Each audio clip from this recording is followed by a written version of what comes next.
Presiden Joko Widodo meresmikan Gerakan Nasional Bangga Buatan Indonesia melalui video conference.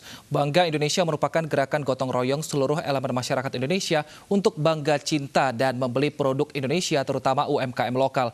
Berikut petikan wawancara Presiden dengan pelaku UMKM.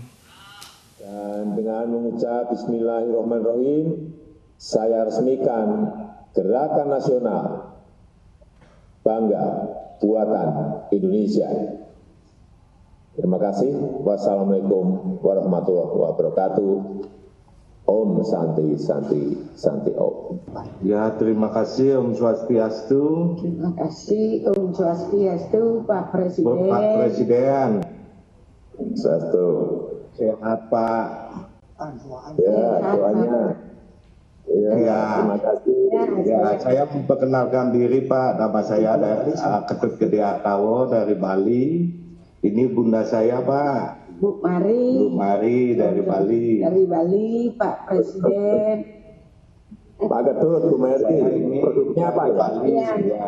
Ya. Produknya apa? Punya produk apa? Saya dari Bali, produknya Pak, kerajinan kayu.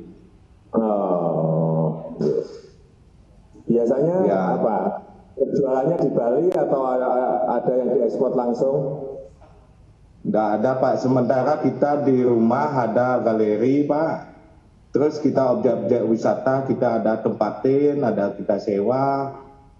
Log online Pak, sewa-sewa gitu aja Pak. Pemirsa, kasus ibu hamil ditolak melahirkan di rumah sakit kembali terjadi di Kota Bukit Tinggi, Sumatera Barat. Diduga karena suami bekerja di zona merah COVID-19, ibu hamil yang sudah pecah ketuban ini tidak dilayani dan diminta meninggalkan rumah sakit.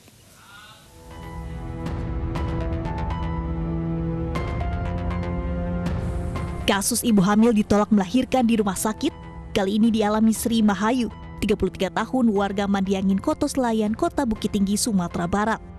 Pada Sabtu pagi, saat Sri pecah ketuban, dirinya dibawa ke IGD Rumah Sakit kawasan Jalan Jenderal Sudirman, Bukit Tinggi. Awalnya berjalan lancar, namun tiba-tiba Sri minta ke rumah sakit lain.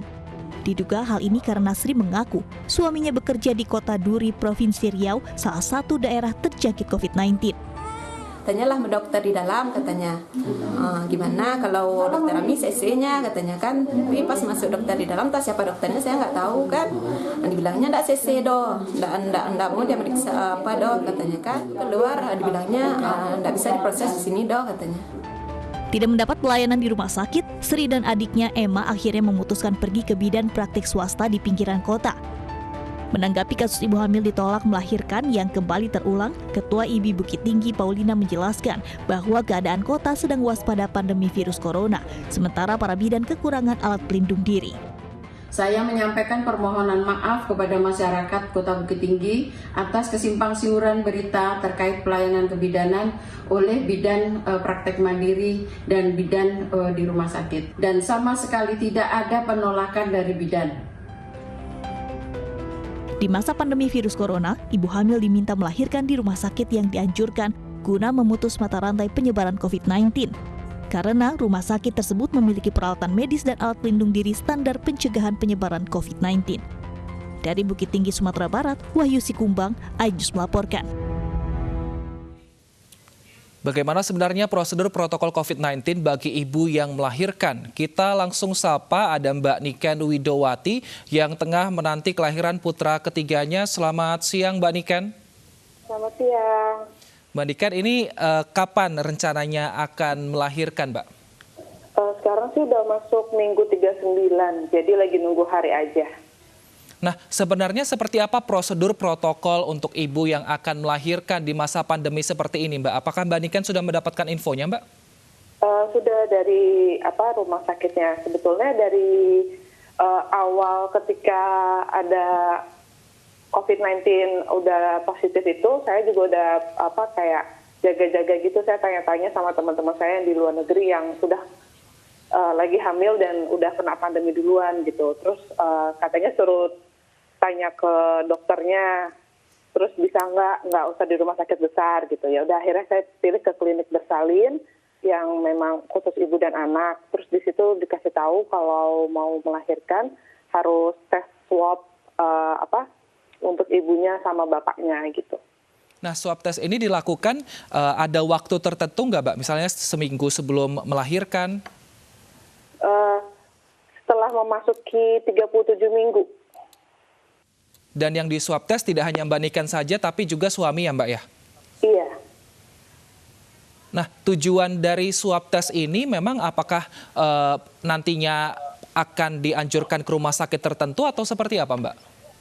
Kalau untuk swab test ini kata pihak rumah sakit atau kliniknya yang saya bersalin itu, jadi ketika memang ibunya ternyata positif COVID-19 kan karena banyak orang tanpa gejala.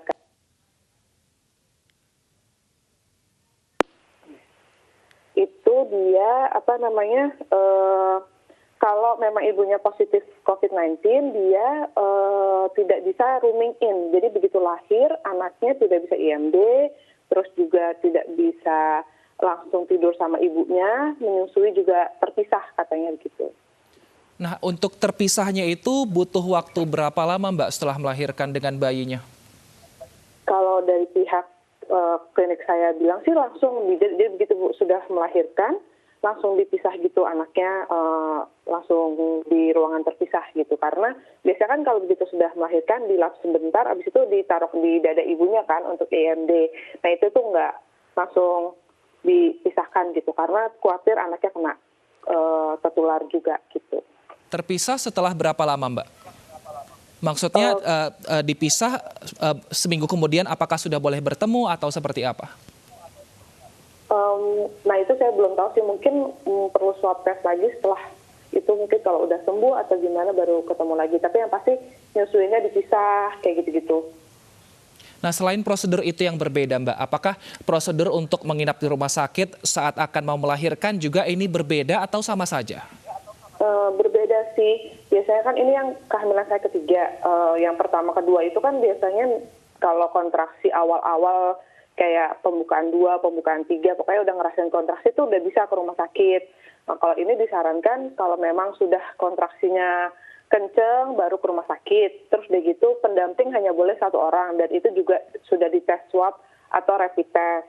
Misalnya suami saya mau mendampingi, dia harus lolos rapid test dulu dan atau swab test gitu. Terus selama nanti di rumah sakit itu biasanya kan 2 hari atau 3 hari ya setelah melahirkan bisa rawat inap di rumah sakit. Ini hanya boleh 1 hari. Terus juga pendamping setelah melahirkan hanya boleh didampingi oleh suami atau pendamping 1 orang aja. Terus juga nggak boleh ada yang besuk katanya. Gitu.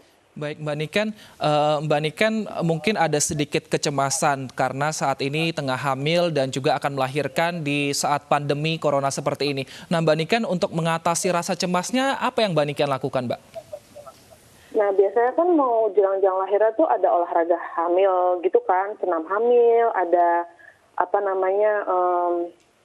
yoga hamil atau hypnobirthing. Nah, itu kan nggak bisa ya kita ketemu langsung gitu kan, kadang takut juga gitu.